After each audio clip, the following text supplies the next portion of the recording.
Quelles astuces de rangement fonctionnent super bien chez toi? Partage ici en commentaire pour qu'on puisse en profiter et les tester. Tu me suis? Ça filme!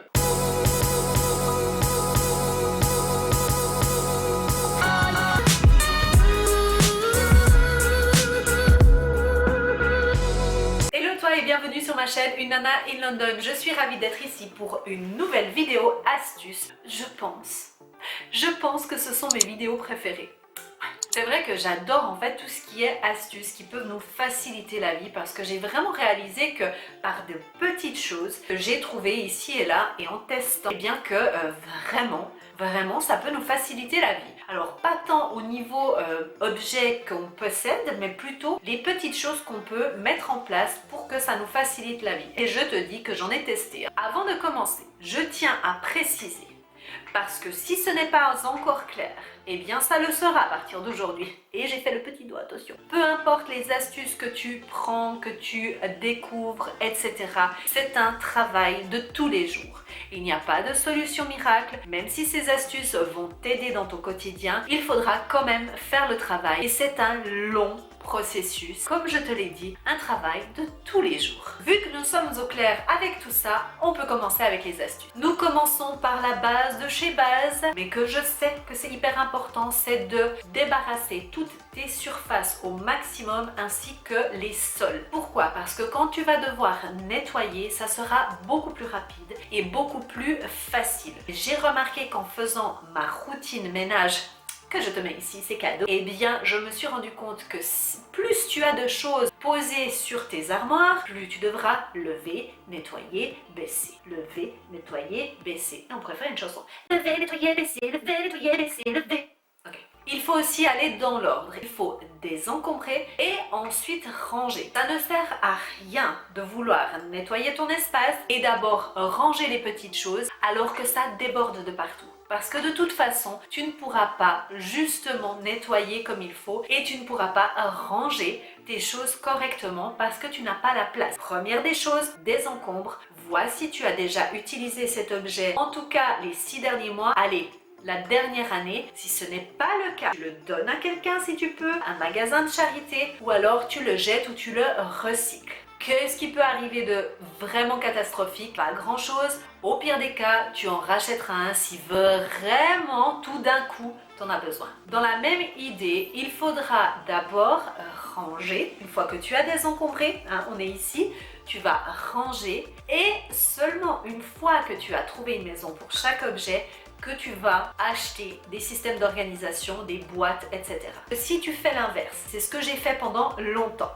Donc crois-moi, j'ai de l'expérience. J'achetais des boîtes parce que c'était trop cool et parce que je pensais que ça allait résoudre tous mes problèmes miraculeusement et non. Souvent, eh bien, les boîtes n'étaient pas de la bonne taille. J'avais pris trop de boîtes ou pas assez. Donc d'abord range. Regarde par catégorie qu'est-ce que tu aimerais mettre, comment tu aimerais les mettre. Est-ce que tu peux trouver une boîte qui rentre dans cet espace de cette taille-là ou est-ce qu'il t'en faudra deux?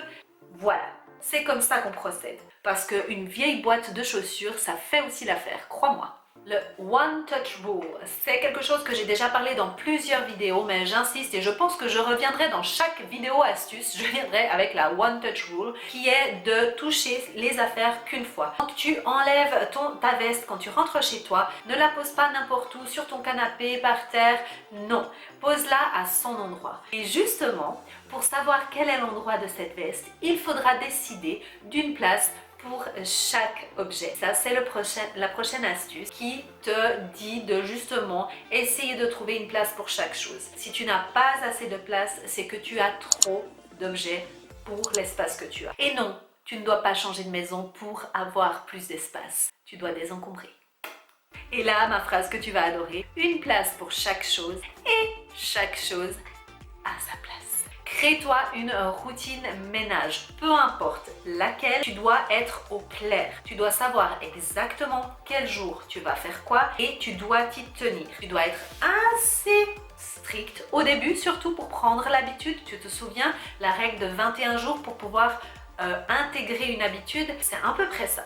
Il faut être vraiment strict au départ et après, bien sûr, tu pourras être flexible. Mais définis exactement quand est-ce que tu vas faire quoi. Garde les objets à portée de main. Qu'est-ce que ça veut dire? Eh bien, ce que je veux dire par là, c'est que tu dois un petit peu observer comment tu interagis dans ta maison, dans ton appartement. Si par exemple, tu as une salle de bain qui se trouve au rez-de-chaussée et une salle de bain qui se trouve au 3e étage, quand tu vas faire tes nettoyages, eh bien, pour éviter de devoir prendre tous les produits depuis le rez-de-chaussée jusqu'au 3e étage, pourquoi ne pas trouver justement un endroit pour garder les produits vraiment nécessaires, les torchons que tu aurais besoin pour tout avoir en fait au 3e étage. Ça t'évitera les va-et-vient avec les produits et ça pourra être aussi une question de rapidité. Ça va permettre de pouvoir être tout de suite en action et de le faire rapidement. Les 2 prochaines astuces vont de pair parce que c'est un petit peu mon credo. Ça sera les 2 petites phrases que je te répéterai à chaque fois et qu'il faut vraiment intégrer. Ne pars pas de ta maison le matin sans avoir fait ton lit, car un lit fait, c'est déjà un accomplissement durant la journée. Donc tu vas donner le ton pour ta journée. Même si ça te paraît être une petite chose, quand tu vas rentrer chez toi et que tu vas voir ton lit qui n'est pas fait, ça va te créer un sentiment un petit peu de comme si tu n'avais pas réussi quelque chose et c'est pas top. Donc nous, ce qu'on veut, c'est partir de la maison, être fier de soi, d'avoir déjà au moins, si ce n'est que ça, accompli une tâche. Et surtout, quand tu rentres à la maison, que tu es bien fatigué, tu n'auras pas à te dire « Oh, j'ai pas fait le lit encore ». Ne va pas te coucher sans avoir rangé ta cuisine parce que c'est exactement la même chose que le point que je viens de te citer. Mais le matin, quand tu vas te lever pour aller petit déjeuner et que tu vois ta cuisine qui est dans un état,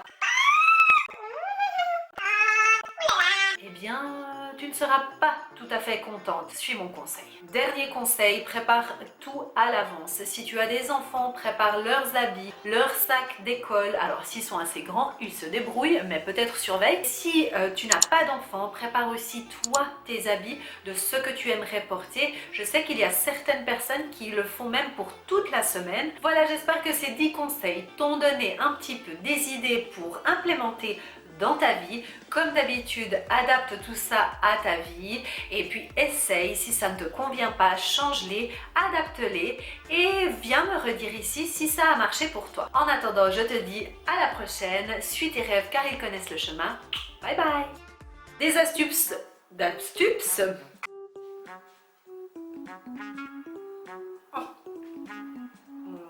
C'est bon ce truc. Ils sont trop mignons en plus. Oh. Et de là vient ma phrase que tu vas adorer. Une chose, non,